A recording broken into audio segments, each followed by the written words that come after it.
तो आइए आज एक फिर हम लोग नए टॉपिक के साथ मिलते हैं। हमारा एक नया असाइनमेंट जो हमारा कम्युनिटी का है और जिसका टॉपिक हमारा है communicable and non communicable disease.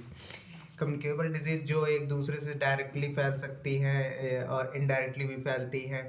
मतलब एक एरिया में कोई भी डिजीज़ है जो बहुत ज़्यादा तेज़ी से फैल रही है उसको हम लोग कम्युनिकेबल कहते हैं। और नॉन कम्युनिकेबल जैसे किसी एक पार्टिकुलर पर्सन के अंदर ही रहती हैं डिजीज़, वो कॉज करती हैं, सिम्टम्स उसके दिखाई देते हैं, पर अदर पर्सनस में ऐसा नहीं होता है। तो आइए हम उसके बारे में जानते हैं क्या क्या इसमें आता है। तो सबसे पहले आता है इसका इंट्रोडक्शन। कम्युनिकेबल डिजीज़ का इंट्रोडक्शन है, फिर उसके बाद उसकी डेफिनेशन है। डेफिनेशन के बाद है हमारा कॉजेज़। कम्युनिकेबल डिजीज़ के कॉजेज़ क्या क्या हो सकते हैं, जैसे कि पैथोजेंस हो गए, वायरस, बैक्टीरिया हो गए। और कम्युनिकेबल डिजीज़ कैसे कैसे फैलता है, ट्रांसमिट होता है किस टाइप से, डायरेक्ट कांटेक्ट हो गया, इनडायरेक्ट कांटेक्ट हो गया, एयरबॉर्न ट्रांसमिशन हो गया। तो बहुत सारे फिर उसके बाद हमारी स्ट्रेटेजीज आती हैं जो प्रिवेंट करते हैं किसी भी कम्युनिकेबल डिजीज़ से। जैसे कि ये यूनिवर्सल होते हैं, washing hand, handling food properly. फिर उसके बाद एग्जैक्ट्रा 5 पॉइंट्स इसमें दिए हुए हैं, आप लोग और भी बढ़ा सकते हैं। फिर इसके बाद आता है हमारा इम्पोर्टेंस ऑफ इम्यून सिस्टम, क्योंकि इम्यूनिटी जो हमारी है वो बहुत ही हेल्पफुल होती है किसी भी डिजीज़ के डिफेंस मैकेनिज़्म में। फिर उसके बाद आता है हमारा स्पेसिफिक डिफेंस में, जैसे कि हमारा इम्यून सिस्टम भी होता है और प्लस उसमें हमारे लिम्फोसाइट्स वगैरह भी वर्क करती हैं।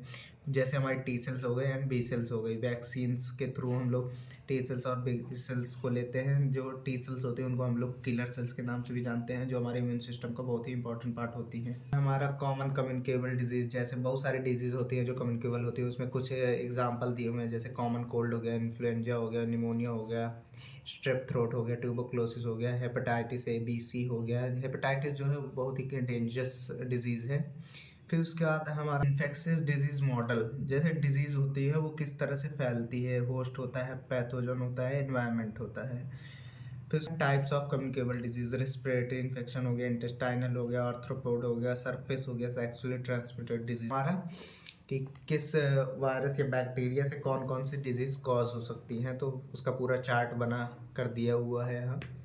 फिर उसके बाद हमारा इन्फ्लुएंजा हो गया, उसका कॉजेटिव एजेंट क्या क्या होता है, मोड ऑफ स्प्रेड कितने दिनों में फैलता है, और पोर्टल ऑफ एंट्री की मतलब किसके थ्रू आपके बॉडी में एंटर कर रहा है, क्लिनिकल मैनिफेस्टेशन मतलब साइन एंड सिम्टम्स हो गए, डायग्नोज कैसे हम लोग कर सकते हैं डिजीज़ का, प्रिवेंशन में हम लोग कैसे बचा सकते हैं, उस डिजीज़ से कैसे प्रिवेंट कर सकते हैं, फिर उसका कंट्रोल कैसे कर सकते हैं, कॉम्प्लिकेशंस हैं, मैनेजमेंट है। फिर उसके बाद मीजल्स और रूबेला, सेम उसी तरह इसमें भी एजेंट, होस्ट और mode of spread, incubation period, portal of entry, clinical manifestation दिया हुआ है, diagnosis, prevention, management and control, complications हैं। फिर डिप्थीरिया में हमारा जैसे कि एपिडेमियोलॉजिकल ट्रेड हो गया, पॉजिटिव एजेंट है, इन्वायरमेंटल फैक्टर है, होस्ट है, इंक्यूबेशन पीरियड है। सेम आपको सेम ही लिखना है, बिल्कुल बस चेंज रहेगा थोड़ा थोड़ा सा, हेडिंग आपकी सेम ही रहेगी, control, management, prevention and complication. फिर उसके बाद आता है हमारा नॉन कम्युनिकेबल डिजीज़ जैसे कि हम, फिर उसके बाद नॉन कम्युनिकेबल डिजीज़ के बारे में हम लोग लिखेंगे कैसे कौन कौन सी हो सकती है, नॉन कम्युनिकेबल किस तरह से फैलती हैं, जैसे वेक्टर बॉर्न होती है, कोई इन्वायरमेंट से फैलती है। फिर जैसे कि हमारी सीवीएस डिजीज़ हो गई, मतलब कार्डियोवास्कुलर डिजीज़।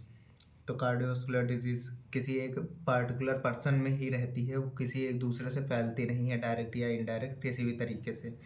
कार्डियोवास्कुलर डिजीज़ के जैसे हाइपरटेंशन हो गया, एथरोस्क्लेरोसिस हो गया, हार्ट अटैक हो गया, स्ट्रोक हो गया, मैनी मोर हो गया।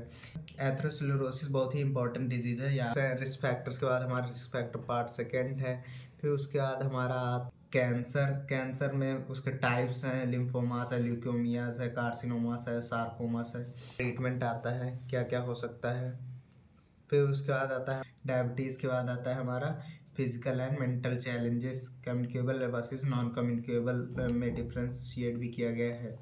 कंक्लूजन आता है के बाद हमारा समरी के बाद हमारा बिब्लियोग्राफी आता है हमारा समरी के बाद। इसी के साथ हमारा ये टॉपिक ख़त्म होता है। धन्यवाद। और आप लोग चैनल सब्सक्राइब नहीं कर रहे हैं, सब्सक्राइब लाइक कीजिए और शेयर करिए अपने दोस्तों को जो भी मेडिकल नर्सिंग की पढ़ाई कर रहे हों।